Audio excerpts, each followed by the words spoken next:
अब आते हैं आज के टॉपिक में। आज के टॉपिक हम लोग रामायण के ऊपर करेंगे। रामायण तो हम लोग सभी पढ़ते हैं, हमारे हिंदू घरों में सदियों से, बचपन से हम लोग नाना नानी, दादा दादी, बड़े बुजुर्गों से सुनते आ रहे हैं। अभी थोड़ा सिचुएशन अलग हो गया, वो अलग चर्चा की विषय है। अब ये रामायण को हम लोग योगा के दृष्टिकोण से देखेंगे। रामायण आप लोग सब कोई रामायण सुने हैं, बहुत जिंदगी में कितने बार सुने हैं कोई हिसाब नहीं है, लेकिन योगा के दृष्टिकोण से शायद रामायण को आप लोग सुने नहीं होंगे।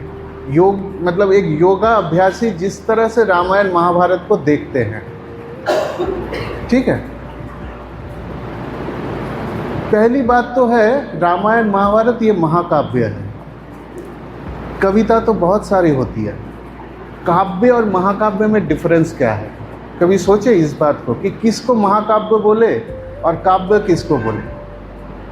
कभी ये बात दिमाग में नहीं है? महाकाव्य बचपन से सुनते आ रहे हैं, तो महाकाव्य है, महाकाव्य है, बहुत बड़ा है, ऐसे ही महाकाव्य होता है। तो ऐसे महाकाव्य, बहुत बड़े बड़े महाकाव्य काव्य और भी है, लेकिन सारा चीज महाकाव्य नहीं बना। पहला महाकाव्य का जो उल्लेख हम लोगों को मिलता है वो मेसोपोटामिया सभ्यता में मिला था। गिलगामेश बोल के कोई एक महाकाव्य पहले बना, उसके बाद रामायण महाभारत, उसके बाद होमर का इलियड ओडेसी, ये सारे महाकाव्य हैं। महाकाव्य शायद ह्यूमन सिविलाइजेशन में एक एक जगह पे एक ही बार बन सकता है, बार बार नहीं बन सकता। क्यों? ऐसा क्यों? महाकाव्य में एक अद्भुत चीज होता है जो कविता में नहीं होता।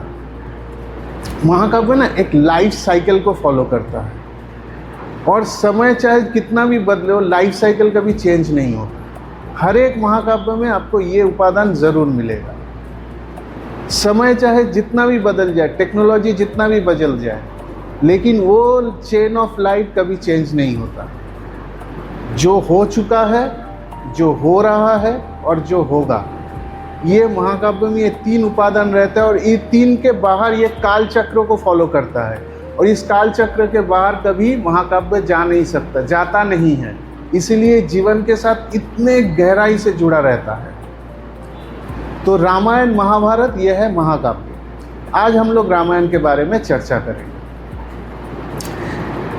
पहली बात तो ये, रामायण का कहानी हम लोग बोलते हैं, बट रामायण योगा के दृष्टिकोण से कोई कहानी नहीं होता। ये साधना के संकेत है, कुछ सिम्टम्स होते हैं, साधना के सिग्नल्स है जो रामायण में मिलती हैं।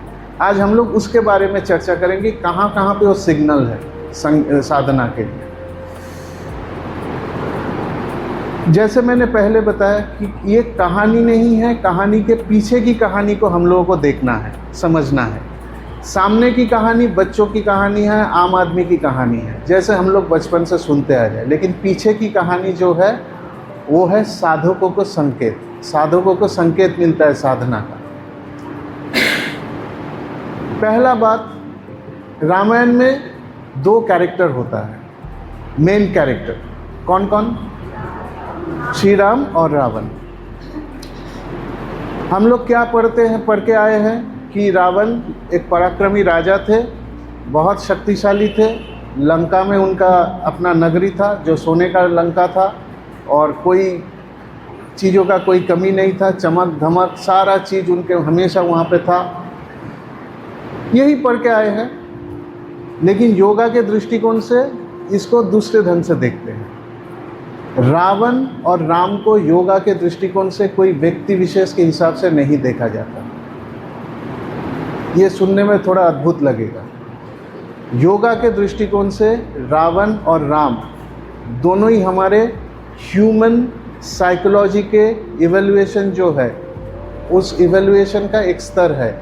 आदमी के मनोविकास के एक स्तर है रावण, एक स्तर है राम।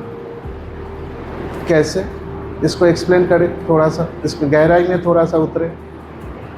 देखिए, हर साल हम लोग दशहरा में रावण का पुतला जलाते हैं। किस लिए? ताकि अच्छाई फैले, बुराई का अंत हो। लेकिन ऐसा होता है क्या वास्तव में?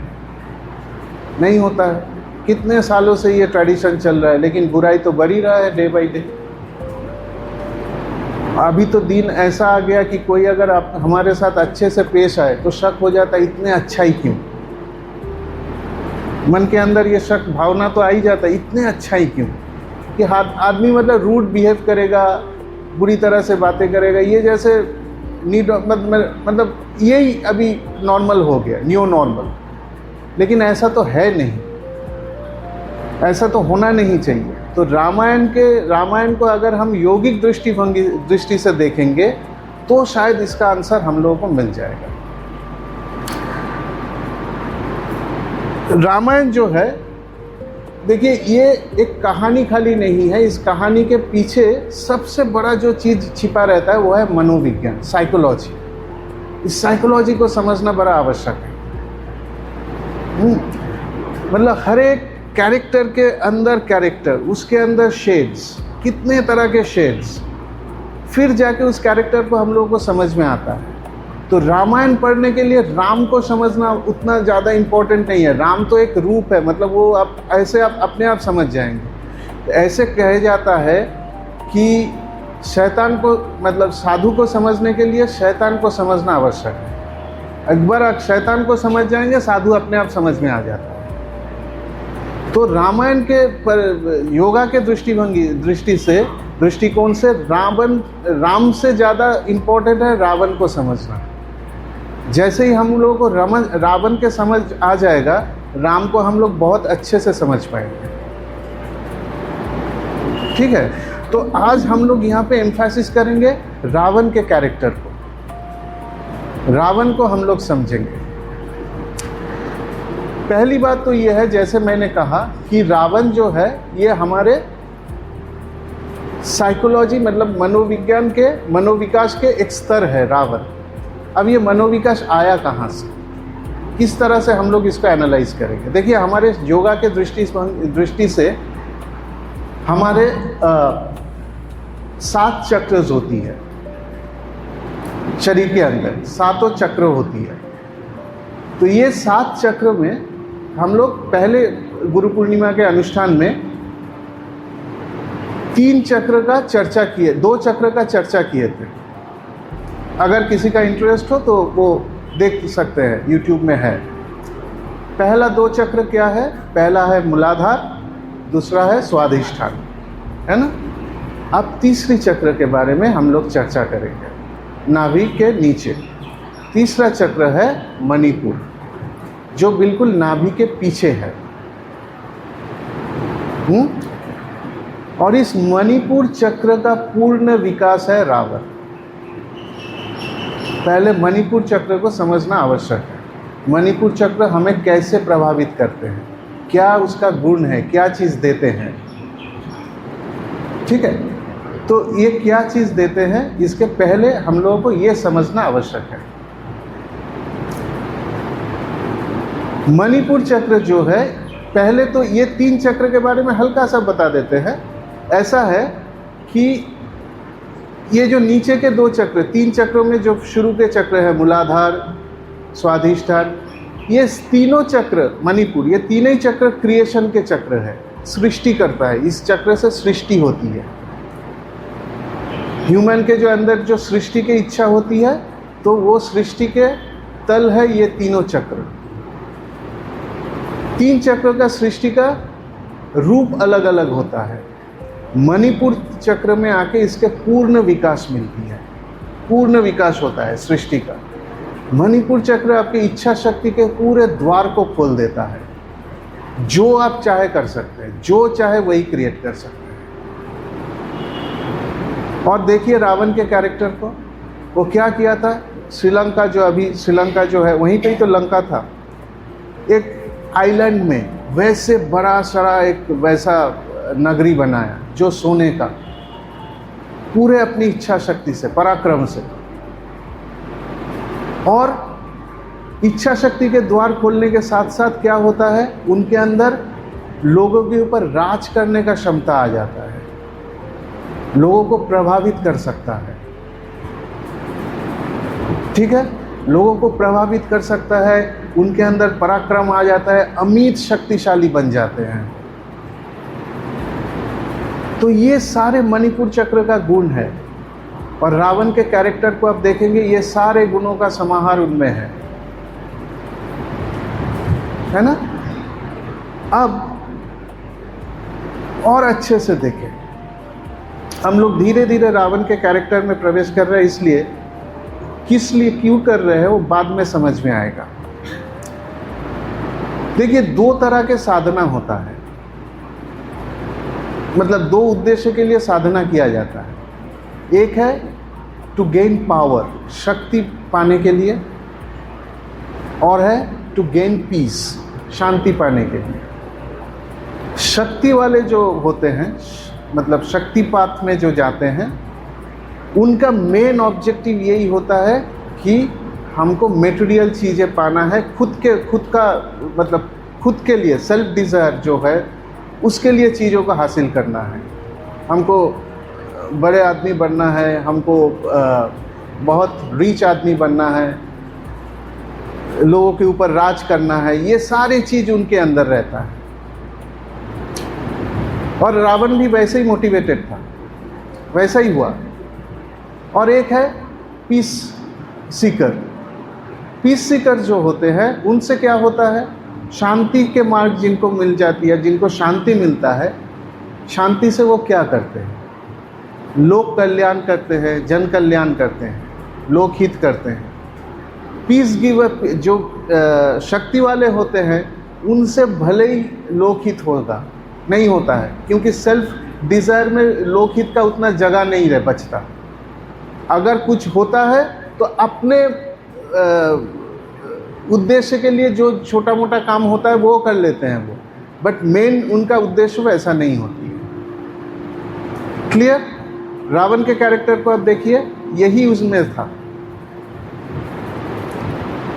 ठीक है, तो हम लोग चर्चा क्या कर रहे हैं, चर्चा कर रहे हैं कि सचमुच क्या रावण के मणिपुर चक्र का ही पूर्ण विकास रावण है क्या, इसको हम लोग एनालिसिस कर रहे हैं। फर्स्ट ये, अब सेकंड में जाते हैं। पहला प्रमाण तो ये हुआ कि जो मणिपुर चक्र का गुण है वो सारे रावण के अंदर था। सेकंड, याद कीजिए, और ये पार्ट हम लोग रामायण का ना पढ़ते हैं लेकिन अंदर नहीं लेते, संकेत यहाँ से मिलता है। जब रावण का मृत्यु का योजना ये लोग बना रहे थे रावण को मारने का, श्री राम, लक्ष्मण, हनुमान, विभीषण सब मिलके, तो विभीषण ने क्या कहा था, रावण को आप किसी भी जगह के मार के आप मार नहीं सकते, निधन नहीं कर सकता।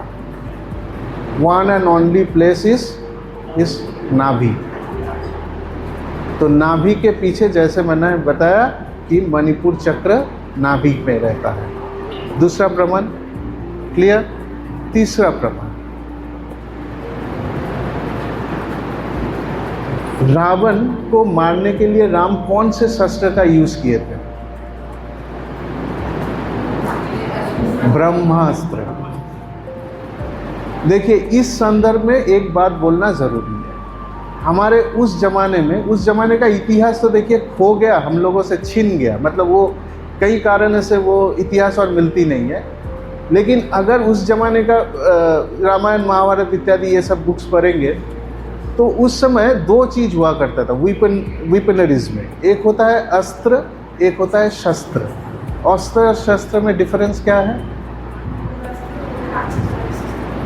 अस्त्र इज सिंपल, जैसे तलवार हुआ, भाला हुआ, धनुष बाण हुआ, जो सिंपल मतलब आया और चला है, मैनुअल ऑपरेशन।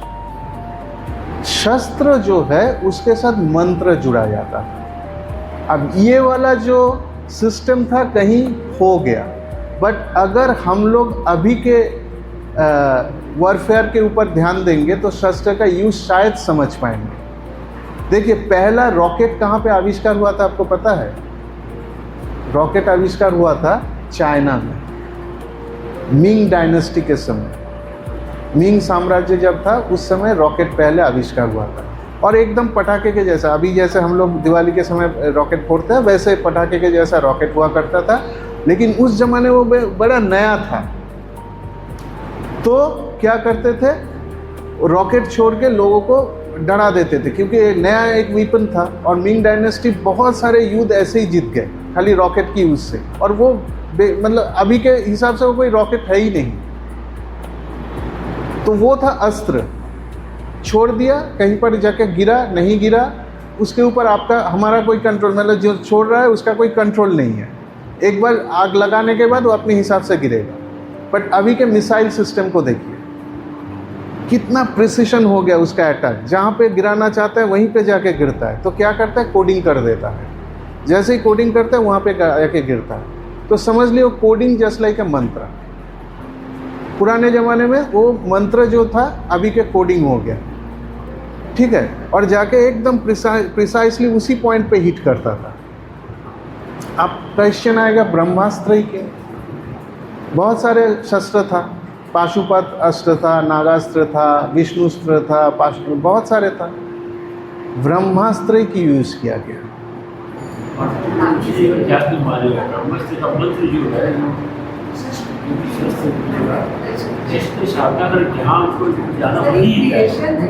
हाँ हाँ हाँ, अब इसको हम लोग थोड़ा सा अच्छे से चर्चा करते हैं, समझते हैं कि क्या इसके साथ ये भी एक साधना का संकेत है। देखिए, जैसे हम पहले बताए कि पहला 3 चक्र जो है वो है क्रिएशन। ब्रह्मा जी किस लिए जाना जाता है, is a God of creation, है ना।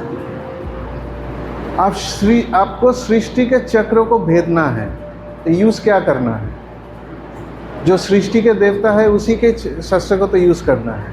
इसीलिए ब्रह्मास्त्र, वहाँ पे अगर और कोई अस्त्र यूज होता तो भेदा नहीं जा सकता था। तीसरी प्रमाण। तो ये सारे जो है ये है योगा के हिसाब से रामायण पढ़ने का तरीका। योगा के हिसाब से देखा जाता है साधना का संकेत कहाँ से मिलता है, और वहीं पे योगी उसी को प्रैक्टिस करते हैं। समझ गए। अब ख्याल कीजिए रावण के कैरेक्टर को और थोड़े से अच्छे से हम लोग एक्सप्लेन करेंगे। देखिए, रावण को और एक नाम रावण का था दशानन, है ना। तो दशानन का मतलब है जिनका 10 सिर वाला आदमी। तो 10 सिर तो ऐसे हो नहीं सकता, ऐसे तो पॉसिबल नहीं है। वो एक रूपक है, एक सिंबल है। क्या चीज का सिंबल? हाँ, 10 क्वालिटीज बोल सकते हैं, बट योगा के दृष्टिकोण से बोलता है, अभी साइकोलॉजी के भाषा में इसको बोलता है थॉट सैलड्स। मतलब एक साथ अगर आपके दिमाग में बहुत सारी चिंताएं चलती है तो इसको साइकोलॉजी के भाषा से बोलता है थॉट सैलड। बहुत सुंदर नाम है। जैसे सलाड्स में बहुत सारी चीज़ें गिरती है, ऐसे ही थॉट सैलड में बहुत सारी चीज़ें गिरती है। बहुत सारे थॉट्स एक साथ अगर चले तो वो थॉट सैलड बन जाती है। तो Ravan was a thought salad kind of person. हमेशा उनके दिमाग में 10 बातें चलती थी। देखिए, उस समय के जो पुराणकार है या वाल्मीकि जो रामायण लिखे थे, उनको तो साइकोलॉजिकल टर्म नहीं पता था, लेकिन वो अपने हिसाब से उस शब्द को निकाले। कैसे वो दर्शाते कि एक आदमी इतने ज़्यादा पजल्ड है, इतने ज़्यादा अशांत है हमारे ऑलवेज। रावण शब्द का अर्थ क्या है पता है? रावण शब्द का अर्थ है शोर, गर्जना।